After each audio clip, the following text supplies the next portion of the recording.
ପିଲାମାନେ ଆଜି ଆମେ ନବମ ଶ୍ରେଣୀ ସଂସ୍କୃତ ନୀତିବାଣୀର ପ୍ରଶ୍ନୋତ୍ତର ଆଲୋଚନା କରିବା। ଦେଖ ପ୍ରଥମେ 1 ନମ୍ବରରେ ଦେଇଛି ନିଜ ଭାଷୟା ବାକ୍ୟ ଦ୍ୱୟେନ ବାକ୍ୟ ତ୍ରୟେଣ ବା ଉତ୍ତରମ୍ ଲିଖତ। ଅର୍ଥାତ୍ ନିଜ ଭାଷାରେ ଆମେ 2ଟି କିମ୍ବା 3ଟି ବାକ୍ୟରେ ଉତ୍ତର ଲେଖିବା। ଅଧିକ ଲେଖିବା ଆବଶ୍ୟକତା ଆମର ନାହିଁ। ତାହେଲେ ଦେଖ ପ୍ରଥମ ପ୍ରଶ୍ନ କ'ଣ ଅଛି? ମୁଢ଼ାହା କେନ ଲଘୁତାମ୍ ଜାନ୍ତି। ହେଲା, ମୁଢ଼ାହା କେନ ଲଘୁତାମ୍ ଜାନ୍ତି ଅର୍ଥାତ୍ ମୁଢ଼ାହା ମାନେ ମୂର୍ଖମାନେ କିପରି ନିମ୍ନ ଗତିକୁ ପ୍ରାପ୍ତ ହୁଅନ୍ତି। ହେଲା, ତାହେଲେ ଉତ୍ତରରେ କ'ଣ ଲେଖିବା? ବିନା କାର୍ଯ୍ୟରେ ଯେଉଁ ମୂର୍ଖମାନେ ଅନ୍ୟର ଘରକୁ ଯାଆନ୍ତି ସେମାନେ ନିଶ୍ଚିତ ଭାବେ କୃଷ୍ଣ ପକ୍ଷରେ ଯେପରି ଚନ୍ଦ୍ରମା ଲଘୁତାକୁ ପ୍ରାପ୍ତ ହୁଏ ଠିକ୍ ସେହିପରି ଛୋଟ ହୋଇଥାନ୍ତି। ଏଠାରେ ମୂର୍ଖମାନଙ୍କର ହୀନତା ସୂଚିତ ହେଉଛି। ହେଲା ପିଲାମାନେ, ଏତିକି ଆମର ଉତ୍ତର ହେବ। ଖ ଦେଖ, ଖରେ କ'ଣ ଅଛି?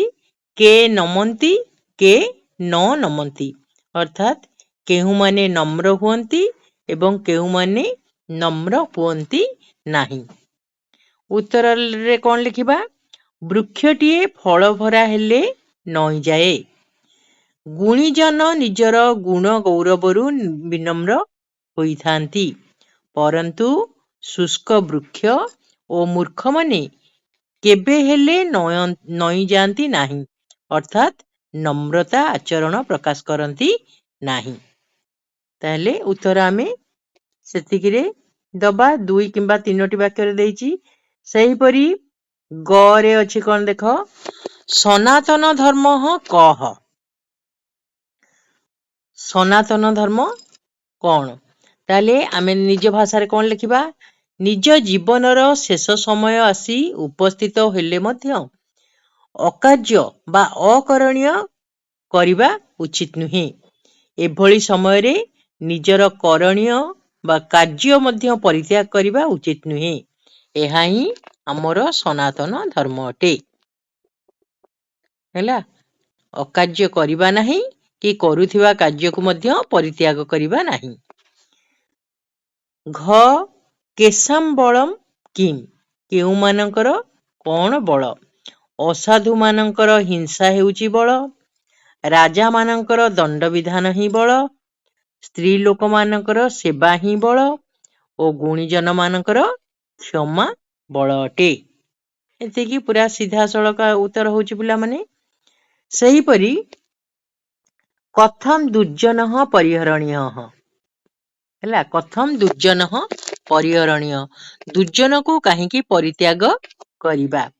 ତାହେଲେ ଦୁଷ୍ଟ ଲୋକମାନେ ଯେତେ ବିଦ୍ୟା ଦ୍ୱାରା ସୁପଣ୍ଡିତ ବା ସୁଶୋଭିତ ହୋଇଥିଲେ ମଧ୍ୟ ତାଙ୍କୁ ପରିତ୍ୟାଗ କରିବା ଉଚିତ। କାରଣ ମଣି ଦ୍ୱାରା ଭୂଷିତ ବା ଅଳଙ୍କୃତ ହୋଇଥିଲେ ମଧ୍ୟ ସର୍ପ ଭୟଙ୍କର ହୋଇଥାଏ। ଏଣୁ ଭୟଙ୍କର ସର୍ପଠାରୁ ଅଧିକ ଦୁଷ୍ଟଜନ ଏକାନ୍ତ ପରିହାର ଯୋଗ୍ୟ। ହେଲା, ଚ ଦେଖିବା। ମନସା ଚିନ୍ତିତମ୍ କର୍ମମ୍ କଥମ୍ ବଚସା ନ ପ୍ରକାଶୟେତ୍। ମନରେ ଚିନ୍ତା କରିଥିବା କର୍ମକୁ କାହିଁକି ବାକ୍ୟରେ ପ୍ରକାଶ କରିବା ନାହିଁ? ମନରେ ଚିନ୍ତା କରିଥିବା କାର୍ଯ୍ୟକୁ ବଚନ ବା କଥାରେ ପ୍ରକାଶ କରିବା ଉଚିତ ନୁହେଁ, ଯେହେତୁ ଅନ୍ୟ ଦ୍ୱାରା ଲକ୍ଷ୍ୟ କରାଯାଇଥିବା କାର୍ଯ୍ୟଟି ବା ଜଣାଗଲେ ତାହା ସିଦ୍ଧି ହୁଏ ନାହିଁ। ଅନ୍ୟ ବ୍ୟକ୍ତି ଏହାକୁ ଜାଣି କାର୍ଯ୍ୟଟିରେ ଅଘଟଣ କରିଥାନ୍ତି। ହେଲା, ତାହେଲେ ଆମେ ଜାଣିଲେ। ଏବେ 6 ଦେଖିବା। କେ କିମ୍ ଇଚ୍ଛନ୍ତି, କିଏ ସେ କ'ଣ ଇଚ୍ଛା କରନ୍ତି?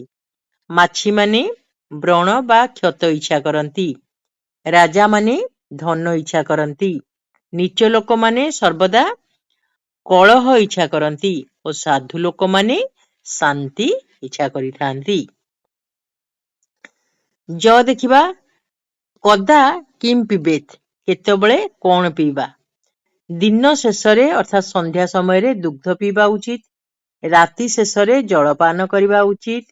ଖାଇବା ପରେ ଘୋଳ ଦହି ପିଇବା ଉଚିତ। ଏହିଭଳି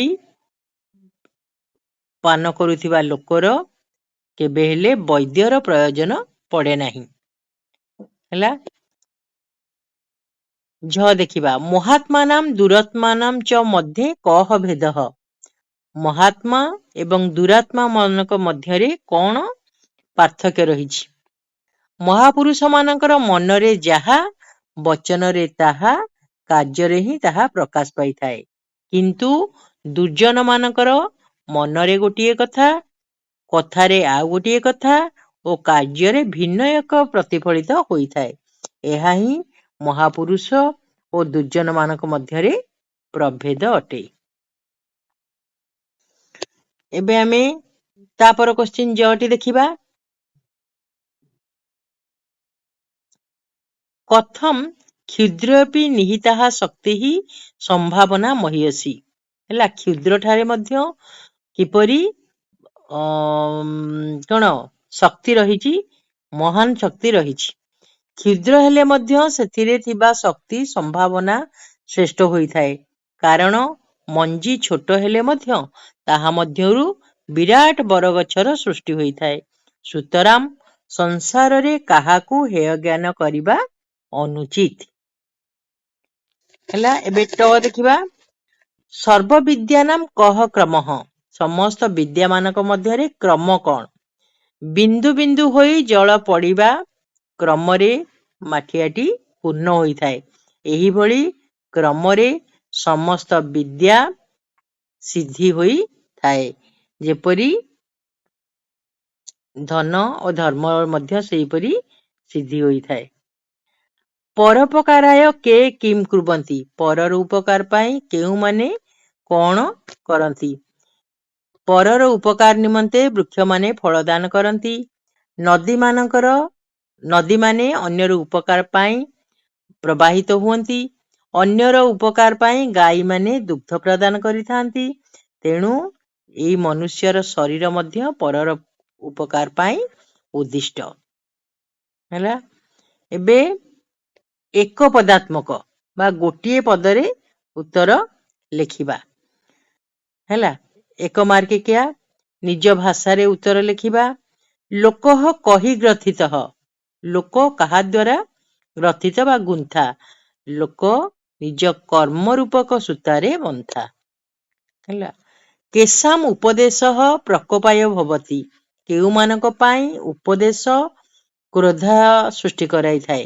ନା ମୂର୍ଖ ମାନଙ୍କ ପାଇଁ ଉପଦେଶ ପ୍ରକୋପର କାରଣ ହୋଇଥାଏ।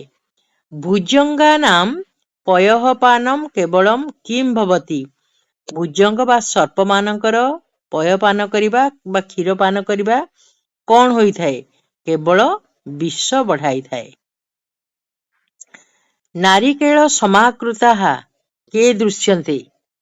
ନାରିକେଳ ବା ନଡ଼ିଆ ସଦୃଶ କେଉଁମାନେ ଦେଖାଯାଆନ୍ତି। ନା ସାଧୁମାନେ। ସାଧୁମାନଙ୍କର ସ୍ୱଭାବ ନାରିକେଳ ସଦୃଶ ହୋଇଥାଏ। ପରୋପକାରାୟ ବୃକ୍ଷାଃ କିମ୍ କୁର୍ବନ୍ତି। ପରର ଉପକାର ପାଇଁ ବୃକ୍ଷମାନେ ଫଳ ଧାରଣ କରନ୍ତି। ନଦ୍ୟଃ ପରୋପକାରାୟ କିମ୍ କୁର୍ବନ୍ତି। ନଦୀ ଗୁଡ଼ିକ ପରର ଉପକାର ପାଇଁ ପ୍ରବାହିତ ହୋଇଥାନ୍ତି। ଇଦମ୍ ଶରୀରମ୍ କିମರ್ಥମ୍। ଏଇ ଶରୀର ବା ମନୁଷ୍ୟର ଏଇ ଶରୀର କଣ ପାଇଁ। ଏହା ପରର ଉପକାର ପାଇଁ ଉଦ୍ଦିଷ୍ଟ। ମନୁଷ୍ୟର ଏହି ଶରୀର ପରର ଉପକାର ପାଇଁ ଉଦ୍ଦିଷ୍ଟ। କୀଦୃଶାଃ ବୃକ୍ଷାଃ ନମନ୍ତି। ନା ଫଳ ଧାରଣ କରିଥିବା ବୃକ୍ଷମାନେ ନଇଁ ଯାଆନ୍ତି। ସଜ୍ଜନ ସଙ୍ଗେନ କହ ସଜ୍ଜନାୟତେ। ଦୁଷ୍ଟ ସାଧୁ ଲୋକ ସମ୍ପର୍କର ଆସିଲେ କେଉଁମାନେ ସଜ୍ଜନ ହୋଇଯାଆନ୍ତି। ନା ସାଧୁ ଲୋକ ମାନଙ୍କ ସଂସ୍ପର୍ଶରେ ଆସିଲେ ଦୁଷ୍ଟ ଲୋକ ମଧ୍ୟ କଣ ସଜ୍ଜନ ହୋଇଯାଆନ୍ତି। ରାଜା କସ୍ୟ ବଳମ୍। ରାଜା ଦୁର୍ବଳ ବ୍ୟକ୍ତିର ବଳ ଅଟନ୍ତି। ମୂର୍ଖସ୍ୟ ବଳମ୍ କିମ୍। मूर्ख व्यक्तिर बल कौन? मूर्ख व्यक्तिर बल है नीरव रही जिबा। मूर्ख सबले चुपचाप रही जाती। बाला नाम किम बलम अर्थात पिला मानकर बल कौन? छोट पिला मानकर बल है क्रंदन करिबा बा कांदिबा। कह परम धर्म परम धर्म बा श्रेष्ठ धर्म कौन? अहिंसा श्रेष्ठ धर्म। परमम सत्यम किम परम सत्य कौन? अहिंसा श्रेष्ठ सत्य अटे। मनसा चिंतितम कर्मम केन न प्रकाशयेत मनरे चिंता करिथिबा कामटी कहा द्वारा प्रकाश करिबा नहीं ना कथारे प्रकाश करिबा नहीं। मन द्वारा चिंता करिथिबा कथाटिकु कथारे परिप्रकाश करिबा नहीं। सहस्रम विहाय किम आचरेत 1000 कार्य को त्याग करी आमे कौन स्नान करिबा उचित। कोटिम त्यक्त्वा किम भजेत कोटिए कार्य को छाड़ी कौन करिबा उचित? कोटिए कार्य को छाड़ी हरि को भजन करिबा उचित। भोजनांते किम पीबत खाई सारिबा परे कौन पीबा उचित? घोल दही पीबा उचित। हैला एबे व्याकरण को आसीबा। संधि विच्छेद कर। नास्ति नास्ति कौन हबो?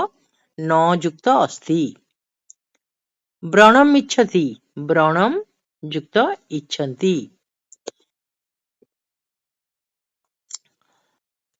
तमस्तेयम दमस्तेयम दमः युक्त अस्तेयम। नाज्यस्तु नाज्यः युक्त तु। स्वयमेव स्वयं युक्त एव। नास्ति न युक्त अस्ति। सिद्धिर्न सिद्धिः युक्त न। स्नानमाचरेत स्नानम युक्त आचरेत। मनस्तापम मनः युक्त तापम। पिला माने ये थिला संधि विच्छेद। एबे आमे संधि करिबा। संयुक्त भावना संभावना हैला मनसी युक्त एकम मनस्येकम। वचसी युक्त एकम वचस्येकम हैला। अच्छा अहम अल्पानाम युक्त अपि अल्पानाम अपि। न युक्त एव नैव। गतः युक्त अपि गतोपि। बालः युक्त न बालो न। दृश्यम युक्त दृश्यन्ते युक्त अपि दृश्यन्तेपि। बहिः युक्त एव बहिरेव हैला सेटा थिला संधि कर एटा हला संधि विच्छेद कर। एबे आमे वाक्य गठन करिबा जेपरि अपि सोपि तत्र गमिष्यति से मध्य सेठाकु जीव। एव त्वमेव बन्धुः त्वमेव सखा। यथा यथा माने जेपरि सह यथा कथयति त्वम तथा कुरु से जेपरि कहूची तुमे सेही परि कर। च त्वम पत्रम पुष्पम च आनय च माने ओ बा एवं तुमे पत्र ओ फूल आण। कदाचन कदाचन कहले केबे हेले। सह कदाचन मिथ्या न वदति से केबे हेले मिछ कुहंती नाही। तथा तथा माने सेही परि सह यथा करोति अहम तथा करिष्यामि से जेपरि करूछि मु सेपरि करिबि। कर्तव्यम करिबा उचित कर्तव्य माने करिबा उचित। देशस्य रक्षणम अस्माकम कर्तव्यम देशर रक्षा करिबा आम मानकर कर्तव्य। परम परम माने परे। भोजनात् परम हस्तम प्रक्षालय ला माने तुमे माने आउ निज मनरु मध्य कोन भल भल वाक्य गठन करि परिबो। जतः जतः माने जेणु। जतो धर्म ततो बलम जेपरि धर्म सेपरि बल। त्यक्त्वा त्यक्त माने त्याग करी। सह दुग्धम त्यक्त्वा दधि पिबती से क्षीर को छाड़ी दही पिउची हैला। एबे शुद्धम उत्तरम निरूपयत ठीक उत्तरटी आमे बाछिबा जेपरि के नारिकेल समाकाराः दृश्यन्ते सज्जनाः हैला। के न नमन्ति शुष्क वृक्षाः न नमन्ति ହେଲା। ମକ୍ଷିକାହା କିମ୍ ଇଚ୍ଛନ୍ତି? ମକ୍ଷିକାହା ବ୍ରଣମ୍ ଇଚ୍ଛନ୍ତି। ବୁଝିପାରିଲ? କିୟତ୍ ବିହାୟ ଦାତବ୍ୟମ୍? କଣ ଛାଡିକିରି ଦାନ କରିବା ଉଚିତ? ଲକ୍ଷ୍ୟମ୍। ହେଲା, ଲକ୍ଷ୍ୟମ୍ ବିହାୟ ଦାତବ୍ୟମ୍। କଦା ଦୁଗ୍ଧମ୍ ପିବେତ୍? ଦିନାନ୍ତେ ଦୁଗ୍ଧମ୍ ପିବେତ୍। ହେଲା ଉତ୍ତର ଗୁଡିକ। ତାପରେ ଆମର 7 ନମ୍ବର ଅଛି ଶୂନ୍ୟ ସ୍ଥାନାନି ପୂରୟତ କୋଷ୍ଟକାତ୍। କୋଷ୍ଟକ ଭିତରେ ଥିବା ଶୂନ୍ୟ ସ୍ଥାନ ଗୁଡିକୁ ପୂରଣ କର। ପାର୍ଥିବାହା କିମ୍ ଇଚ୍ଛନ୍ତି? ପାର୍ଥିବାହା ଧନମ୍ ଇଚ୍ଛନ୍ତି। ଡ୍ୟାସ୍ କଳହ ନାସ୍ତି? ମୌନିନଃ କଳହ ନାସ୍ତି। କିମ୍ ପ୍ରୟୋଜନମ୍? ବୈଦ୍ୟେନ କିମ୍ ବୈଦ୍ୟେନ ପ୍ରୟୋଜନମ୍?